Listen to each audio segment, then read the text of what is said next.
Hello guys, welcome to my channel the Yasin Alvi all in one. So guys, आज हम weekly current affair लेके आए हैं, जो कि जितने भी मोस्ट इंपॉर्टेंट करंट अफेयर्स होंगे जो कि एसएससी एग्ज़ाम या एनडीए या रेलवे अदर कॉम्पिटिटिव एग्ज़ाम के लिए बेहद इंपॉर्टेंट है। ठीक है, और साथ में उससे जुड़े हुए फैक्ट भी बताते चलेंगे जो कि आपको याद रखना है, और इसके अंदर ही क्वेश्चन आएंगे करंट अफेयर में।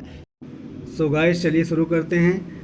तो पहला क्वेश्चन क्या है, गोवा स्थापना दिवस कब मनाया जाता है? जी गाइस, कौन कब मनाया जाता है, ये हमेशा एग्जाम में पूछा गया है। तो भैया 30 मई को मनाया जाता है, या फिर 19 दिसंबर को मनाया जाता है, या फिर 31 मई को मनाया जाता है, या फिर 3 जून को मनाया जाता है। तो भैया 30 मई को गोवा स्थापना दिवस मनाया जाता है। 19 दिसंबर की बात करें तो 19 दिसंबर को गोवा मुक्ति दिवस मनाया जाता है। जब पुर्तगालियों से गोवा आज़ाद हुआ था, इस खुशी में 19 दिसंबर को गोवा मुक्ति दिवस मनाया जाता है। 31 मई की बात करें तो तंबाकू निषेध दिवस मनाया जाता है। और 3 जून की बात करें तो साइकिल डे मनाया जाता है। 3 जून को मतलब साइकिल चलाने के लिए जागरूक करने के लिए ये मनाया जाता है। ठीक है, नेक्स्ट है गाइज, विष्णु कुमार शर्मा को किस देश में भारत का राजदूत नियुक्त किया गया? जी गाइज को अच्छा है, और राजदूत के बारे में हमेशा यह पता रखिएगा आप लोग। दक्षिण सूडान में, या फिर नाइजीरिया में, या फिर माली में, या फिर लेबनान में? तो भैया दक्षिण सूडान में विष्णु कुमार शर्मा को भारत का राजदूत नियुक्त किया गया है। तो गाइस, बात हुई है दक्षिण सूडान की, तो चलिए मैप में देख लेते हैं दक्षिण सूडान कहाँ पर है। तो ये है दक्षिण सूडान। इसकी कैपिटल क्या है गाइस? जुबा इसकी कैपिटल है। करेंसी इसकी साउथ सूडानी पाउंड है। प्रेसिडेंट इसके सल्वा कियार मैड्रिड हैं। जी गाइस, इतना आपको दक्षिण सूडान के बारे में याद रखना है। नेक्स्ट है गाइस, हाल ही में माउंट एवरेस्ट पर चढ़ने वाली पहली नेत्रहीन एशियाई व्यक्ति कौन बने हैं? जी गाइस, एशिया के पहले नेत्रहीन व्यक्ति कौन बने हैं जो माउंट एवरेस्ट पर चढ़े हैं? तो भैया जोंग होंग बने हैं, या किंग कॉन्ग बने हैं, या फिर पेरू बने हैं, या फिर इन्नी कैरे बने हैं? तो भैया जोंग होंग जो है ये बने हैं। ये बेसिक से चीन के हैं, लेकिन ये नेपाल की तरफ से इन्होंने ये चढ़ाई करी थी। ठीक है, और ये दुनिया के तीसरे नेत्रहीन व्यक्ति बन चुके हैं वर्तमान में। ठीक है, और एशिया के पहले। नेक्स्ट है गाइज, हाल ही में भारत में एफडीआई का दूसरा सबसे बड़ा स्रोत कौन घोषित हुआ है? तो भैया कौन घोषित हुआ है? अमेरिका, सिंगापुर, मॉरिशस, या फिर जापान? तो भैया सिंगापुर तो हमेशा पहले नंबर पर रहा है, तो अभी जो घोषित हुआ है वो अमेरिका हुआ है। ठीक है, मॉरिशस के पीछे छोड़कर अब अमेरिका दूसरे नंबर पर आ गया है। तो भैया बात हुई है अमेरिका की, तो चलिए मैप में देख लेते हैं अमेरिका के बारे में। तो ये रहा मैप। तो भैया यहाँ पे है अमेरिका। ठीक है गाइस, और अमेरिका की कैपिटल क्या है भैया? Washington DC. Currency dollar. President Joe Biden. Vice president Kamala Harris. इतना आपको अमेरिका के बारे में याद रखना है। ठीक है गाइस, नेक्स्ट है गाइज, हाल ही में संयुक्त राज्य अमेरिका की सेना की पहली महिला सचिव कौन बनी हैं? तो भैया कौन बनी है? टेवी वॉर्क बनी है, या फिर क्रिस्टिन वॉमुर्थ बनी है, या फिर लीना सहाय, या फिर शशि मंगोर? तो भैया क्रिस्टिन वॉमुर्थ ये बनी है, अमेरिका की पहली महिला सचिव बनी है। ठीक है, तो अमेरिका और भारत की कुछ युद्ध अभ्यास होते हैं गाइज, वो आपको याद रखने हैं। तो कौन कौन से हैं? कोप इंडिया, टाइगर ट्रम्प, और युद्ध अभ्यास, और एक ब्रज पहाड़ अभ्यास, प्रहार अभ्यास। इतना आपको याद रखना है इस क्वेश्चन में। तो गाइस, नेक्स्ट क्वेश्चन क्या है, किसने अपनी नई पुस्तक stargazing the players in my life लिखी है? तो भैया किसने लिखी है ये? धोनी सिंह ने लिखी है, या रवि शास्त्री ने लिखी है, या फिर अर्पित यादव ने लिखी है, या फिर आशीष सिंह ने लिखी है? तो भैया ये बुक किसने लिखी है? तो रवि शास्त्री ने ये बुक को लिखा है, जो कि एक क्रिकेटर भी रह चुके हैं अपने समय में, एक ऑलराउंडर भी रह चुके हैं, एक कोच भी रह चुके हैं, एक कमेंटेटर भी रह चुके हैं। तो भैया यही है रवि शास्त्री, आपको ये याद रखना इम्पोर्टेंट है। ठीक है गाइज, नेक्स्ट है गाइज, हाल ही में असम राइफल्स के महानिदेशक के पदभार को किसने संभाला है? असम राइफल्स के महानिदेशक के पदभार को किसने संभाला है? तो भैया किसने संभाला है? रविशंकर ने संभाला है, या फिर बिपिन चंद्र ने संभाला है, या फिर प्रदीप चंद्रन ने संभाला है, या फिर रवि शास्त्री ने संभाला है? तो भैया प्रदीप चंद्रन ने यह पद को संभाला है। जनरल प्रदीप चंद्रन ने इनको संभाला है। अब असम राइफल के महानिदेशक के रूप में इन्होंने पदभार संभाल लिया। तो भैया यही हैं प्रदीप चंद्रन, इन्होंने ही असम राइफल्स के महानिदेशक के पदभार के रूप में संभाला है।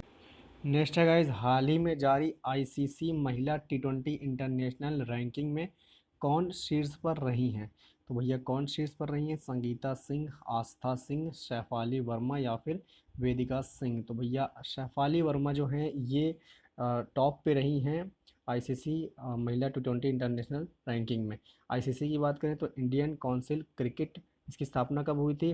तो 15 जून 1909 में इसकी स्थापना हुई थी। ठीक है, नेक्स्ट है गाइज, हाल ही में किस देश का नौसेना जहाज टीएस खग्र डूब गया है, तो भैया किस देश का डूबा है? ईरान, अमेरिका, रूस या फिर कनाडा। तो भैया ईरान का खग्र जहाज ये डूब गया है, ठीक है, जो कि ओमान की खाड़ी के पास आग लगने की वजह से डूबा है।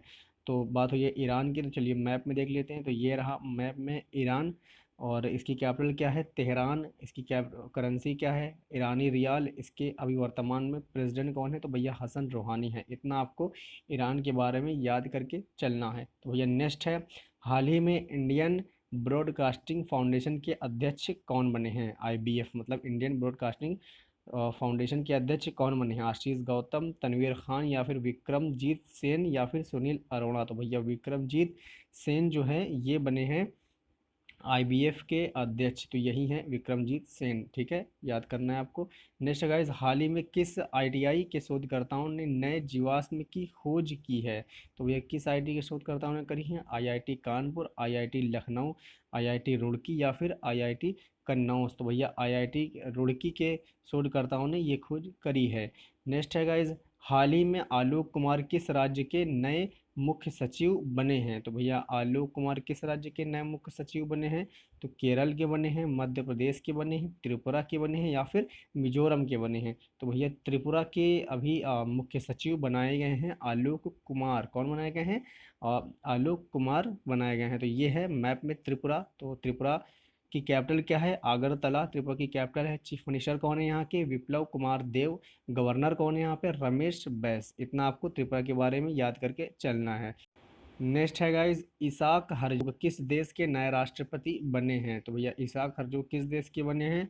तो भैया इजराइल देश के बने हैं, ऑस्ट्रेलिया या फिर जापान या फिर माली। जी गाइज मोस्ट इम्पोर्टेंट है क्वेश्चन है गाइज ये, क्योंकि हाल ही में काफ़ी ज़्यादा चर्चा में इजराइल देश रहा है। तो भैया इजराइल जो है ये बने, इनके राष्ट्रपति बने हैं इसाक हरजोग। तो यही हैं इसाक हरजोग, यही बने हैं इजराइल के राष्ट्रपति नए।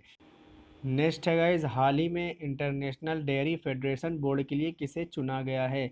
तो भैया किसे चुना गया है? आर एस सोढ़ी को चुना गया है या फिर प्रशांत जोशी को चुना गया है या फिर अर्पित यादव या फिर रमेश सिंह। तो भैया आर एस सोढ़ी को चुना गया है, यही है आर एस सोढ़ी, जो कि अभी अमूल के अध्यक्ष के रूप में काम किया था। अब इनको इंटरनेशनल डेयरी फेडरेशन बोर्ड के अध्यक्ष चुने गए हैं। नेक्स्ट है गाइज, हाल ही में 2021 Times higher education Asia university ranking पर कौन शीर्ष पर रहा है? तो भैया इंपॉर्टेंट है ये। तो कौन है? सिंधुआ यूनिवर्सिटी, आईसीएससी बेंगलोर या फिर आईआईटी कन्नौज या फिर आईआईटी यूनिवर्सिटी, जो कि चीन की है, ये टॉप पे रही है। आईसीएससी की बात, बेंगलोर की बात करें तो ये भारत की यूनिवर्सिटी थी, जो कि 37वें नंबर इसका स्थान मिला है, ठीक है, इतना आपको याद रखना है। नेक्स्ट है गाइज, हाल ही में जारी नीति आयोग के तीसरे एसडीजी इंडिया इंडेक्स 2020-2021 में कौन सा राज्य शीर्ष पर रहा है? एसडीजी मतलब क्या होता है? Sustainable development goals. तो कौन शीर्ष पर रहा है? तो भैया केरल पिछली मरतबा भी था और अब की मरतबा भी केरल ही शीर्ष पर रहा है। तो इतना आपको इसके बारे में याद रखना है। तो बात हुई है गाइस केरल की, तो चलिए केरल मैप में देख लेते हैं। तो ये रहा केरल। केरल की कैपिटल क्या है गाइस? तिरुवनंतपुरम। केरल के गवर्नर कौन है? आरिफ मोहम्मद खान। तो केरल के सीएम कौन है? तो पिनाराई विजयम यहाँ के सीएम है, इतना आपको याद रखना है। नेक्स्ट है गाइस, हाल ही में जारी एफटीएच विश्व रैंकिंग में किस देश की हॉकी टीम शीर्ष पर रही है? तो भैया अमेरिका की रही है या नेपाल की रही है या फिर बेल्जियम की रही है या फिर भारत की रही है? तो भैया बेल्जियम की टीम नंबर 1 पे रही है। और भारत की बात करें तो इसमें भारत को चौथा स्थान दिया गया है। तो भारत को चौथा स्थान दिया गया है, इतना याद करना है। तो भैया बात हुई बेल्जियम की, तो मैप में देख लेते हैं। ये रहा बेल्जियम, ठीक है। तो यहाँ की करेंसी क्या है इस यूरो। यहाँ की कैपिटल क्या है? ब्रसलेस। यहाँ की पीएम कौन है? Alexander D crew. तो इतना याद रखना है आपको। सो गाइज़ वीडियो पसंद आए हो तो चैनल पर लाइक कमेंट शेयर सब्सक्राइब ज़रूर करें और अपनी राय ज़रूर दें, और जितना हो सके इसको शेयर करें। Thank you so much guys.